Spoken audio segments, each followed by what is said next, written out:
మరి పాప పేరు ఎట్లా ఫిక్స్ అయిపోయా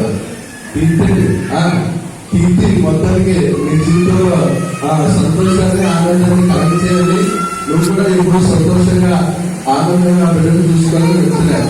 పాప కీర్తి అనుకో కలకాలంలో కలిసి మరి ఆనందంగా మాట్లాడుకుంటుండొచ్చు. కాబట్టి దయించి ఆలకించేటప్పుడు శ్రద్ధగా ఆలకించు. అలాగే ఎప్పుడైతే